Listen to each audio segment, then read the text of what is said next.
Hola chicos, hoy día vamos a hablar de los seres vivos y las características y sus características.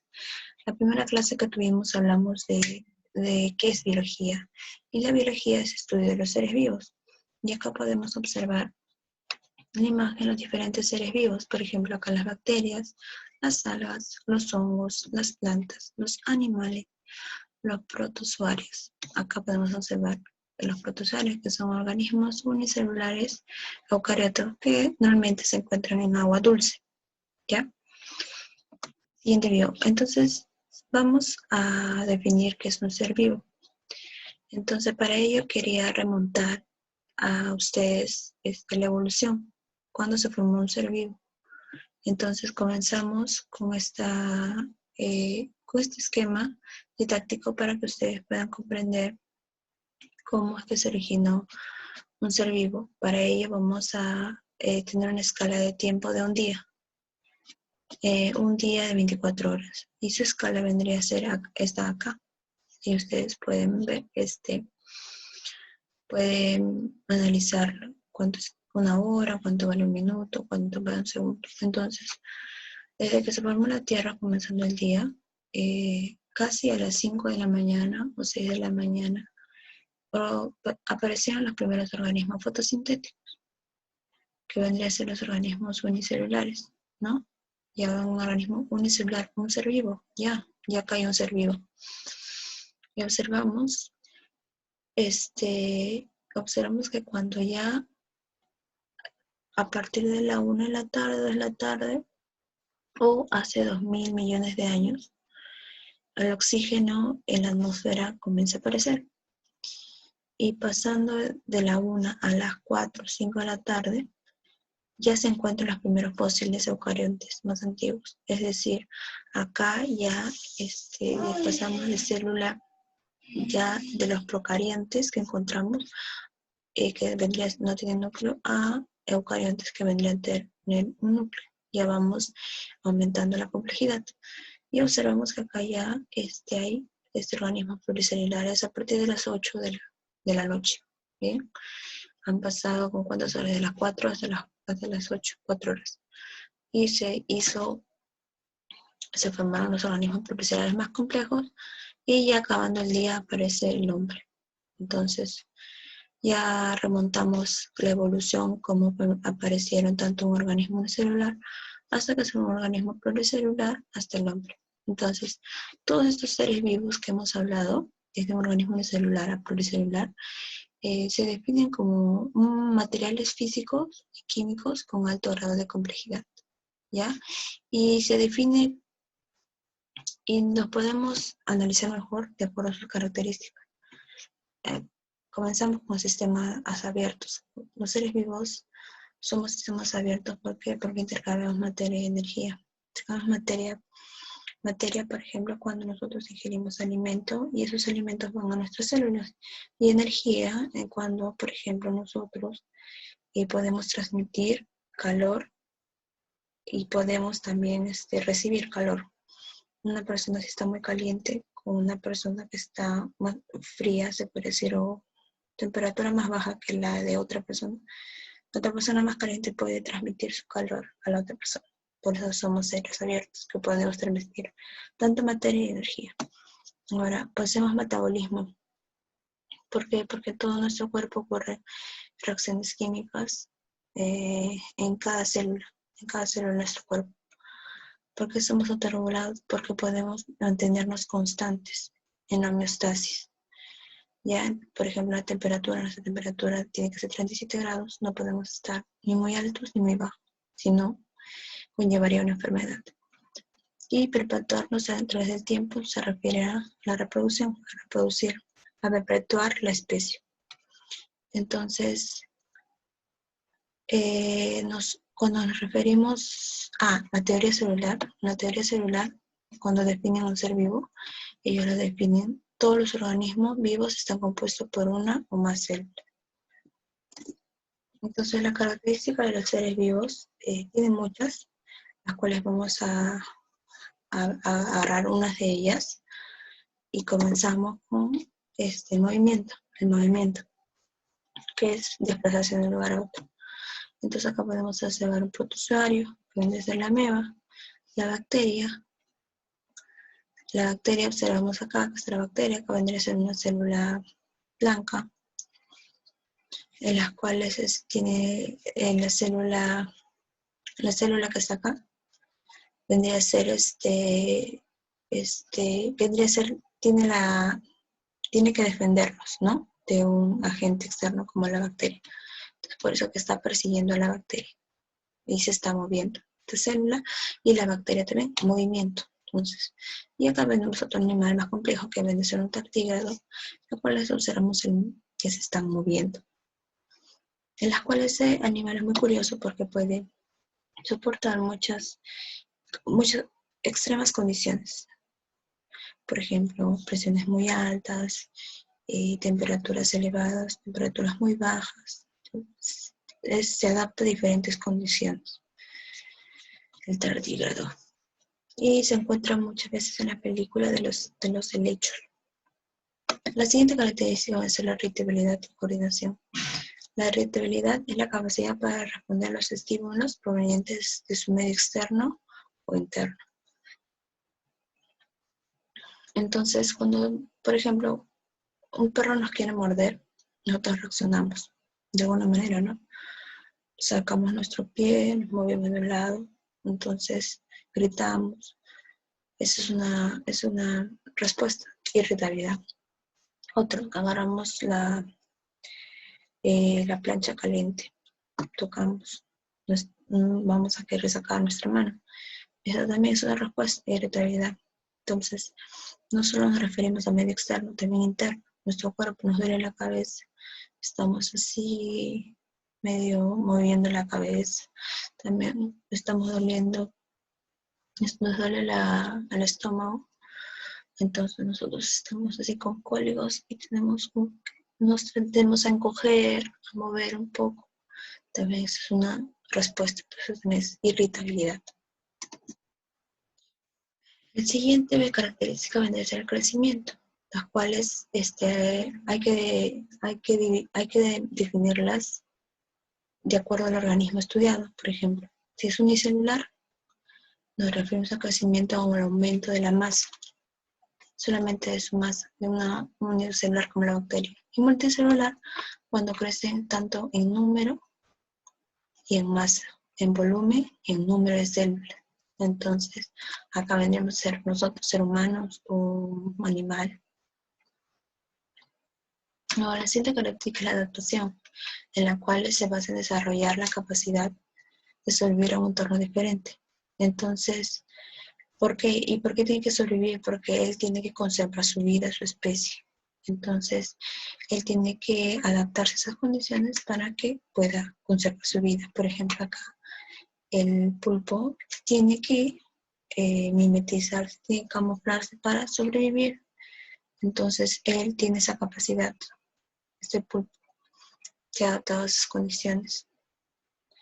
Por ejemplo, también son las espinas del cactus, que sabemos que ellos viven en condiciones desérticas, en condiciones muy secas.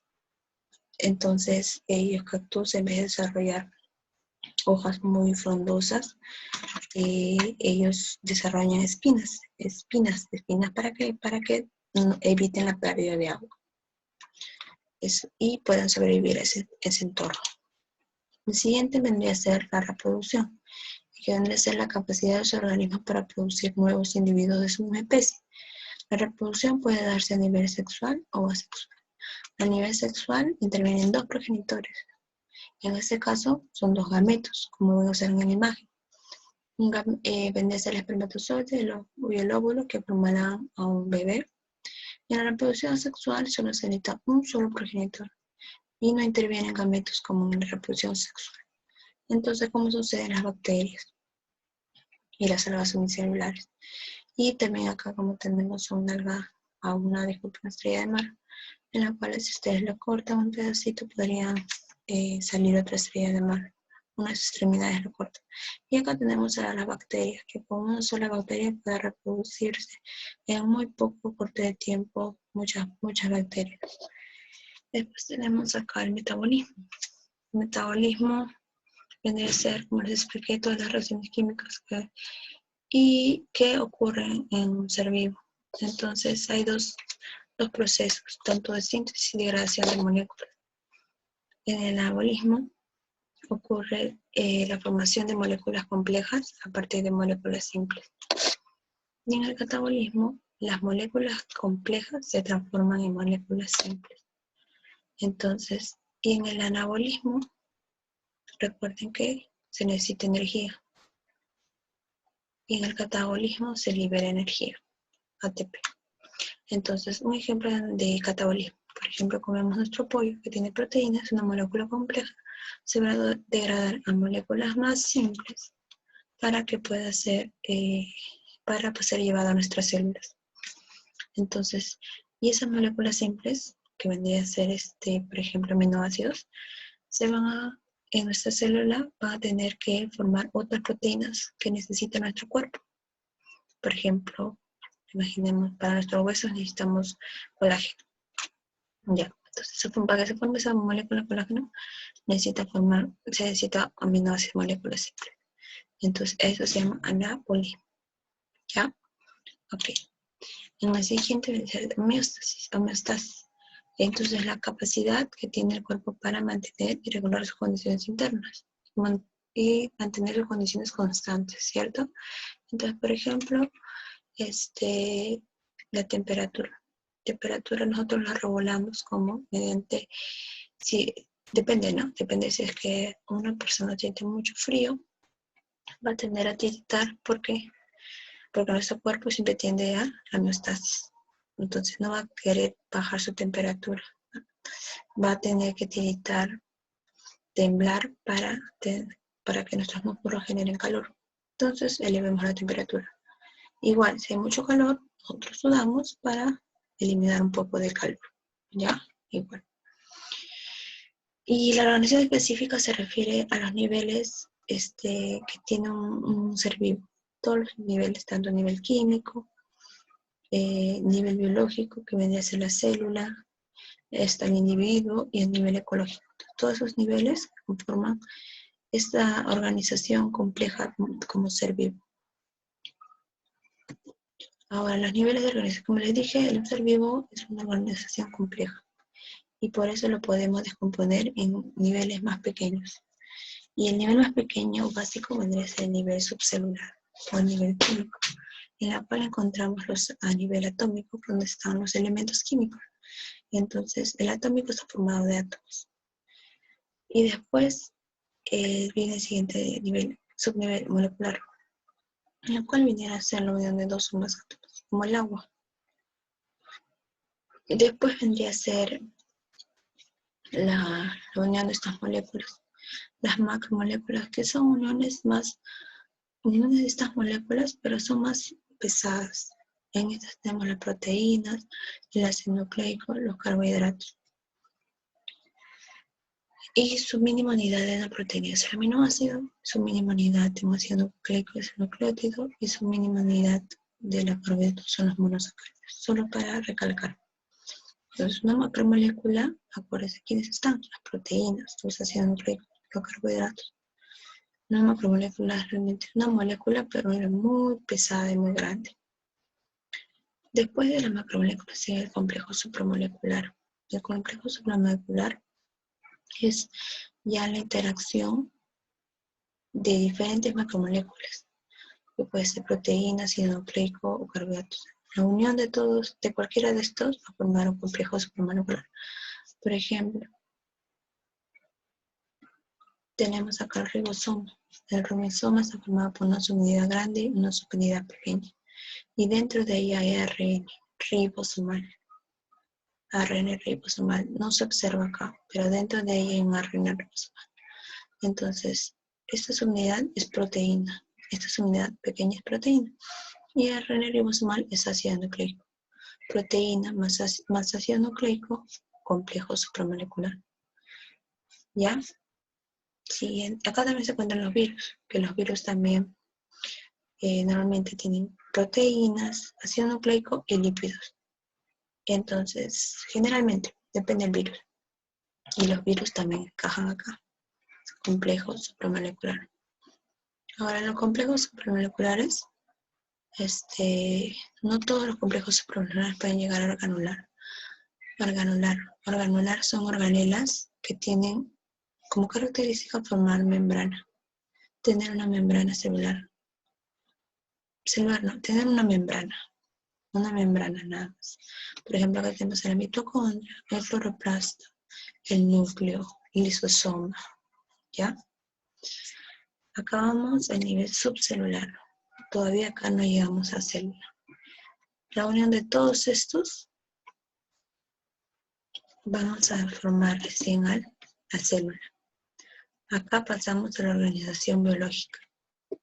Acá es la organización subcelular.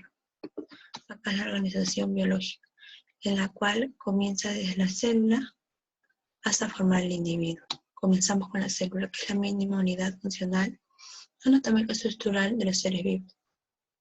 Puede ser una célula eucariota o procariota, ¿no? Entonces, célula procariota viene a ser una bacteria, la cual puede, ya no puede ser independiente, es independiente esta célula procariota, ¿no?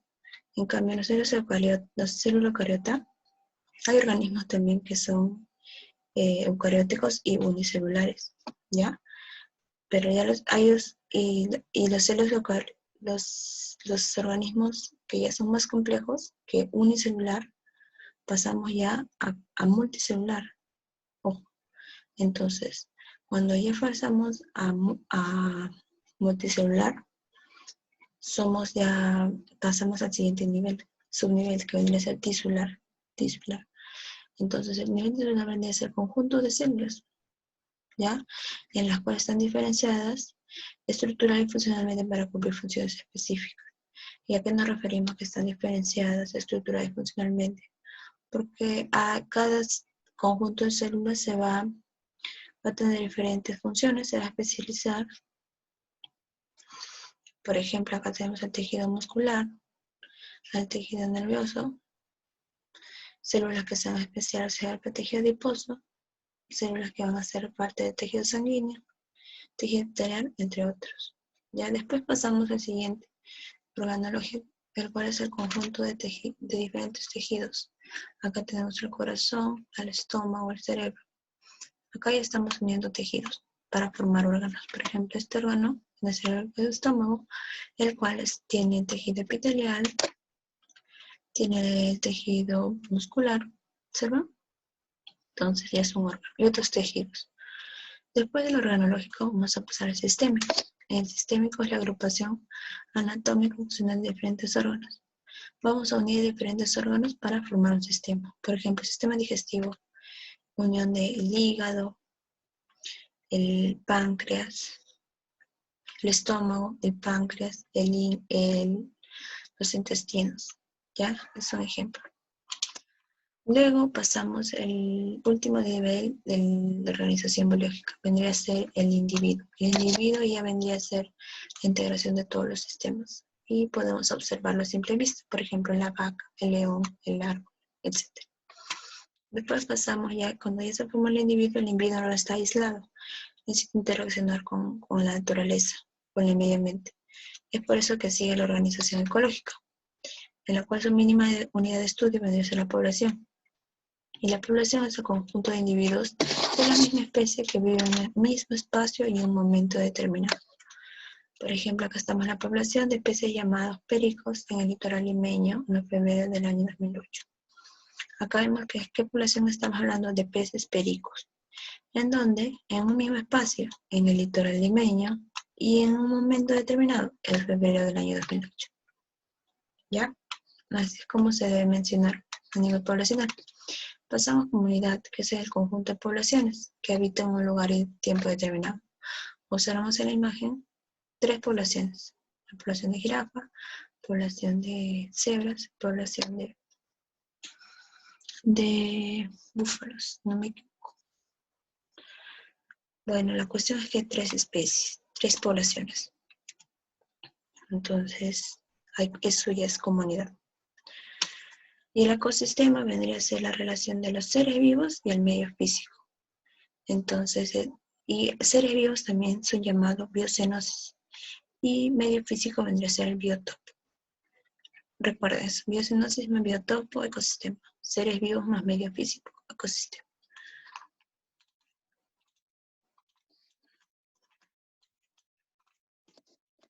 Acá observamos un ejemplo de ecosistema. Por ejemplo, tenemos el ser vivo, la planta, los animales como el zorro, la ardilla, y observamos que los elementos inertes o el medio físico es el agua, el oxígeno, el dióxido de carbono, energía solar, y el ser vivo puede ser esa planta y los animales, ¿no? ¿Y dónde vemos la relación? ¿Cómo se relaciona? Pues la planta necesita del agua y la planta también necesita el dióxido de carbono y energía solar. Están relacionando el agua, la planta libera oxígeno y este oxígeno es consumido por los animales. Los animales se encuentran con el suelo. El suelo es el medio físico para ellos donde puedan caminar. Entonces, ¿ven cómo no se encuentran aislados y no se relacionan los seres vivos con los elementos inertes, con el biotopo? Después pasamos a bioma, que es ecosistemas de grandes áreas geográficas, como se observa acá, donde se comparte fauna y flora y condiciones climatológicas. Estas áreas geográficas que ustedes observan de colores, de muchos colores, son biomas. Son biomas las cuales tienen en común fauna y flora. Esta fauna y flora se ha dado de acuerdo a las condiciones climáticas donde se encuentra. Por ejemplo, acá en la selva tropical tenemos el color verde limón y observamos que esta área, que en su clima es muy lluvioso, mucho calor, ¿no? Y entonces este clima le da condiciones para crecer mucha vegetación, tener mucha biodiversidad de animales, plantas, mucha vegetación grande, árboles grandes. Entonces, esto observamos que su clima favorece a una fauna y flora, ¿no? Y si nos vamos más al norte, observamos que el clima es diferente, el clima es más frío. El clima es frío, por lo tanto tendrán otra fauna y flora. Ya no va a tener muchos árboles grandes, sino va a haber árboles, o no va a haber mucha vegetación. Entonces va a haber menos vegetación, va a haber árboles característicos de ese lugar, va a haber flora de acuerdo a que se hayan adaptado a ese lugar. Entonces así, después de esto, después de bioma, vamos a pasar entonces a biosfera. Y biosfera vendría a ser todos los seres vivos de la Tierra. Es la esfera de la vida, que se llama biosfera. Entonces, biosfera vendría a ser todos los seres de la vida de la Tierra. ¿Y qué es ecosfera, profesora? Entonces, la ecosfera vendría a ser la interrelación que ocurre entre la biosfera y su ambiente. Y forman todos los ecosistemas.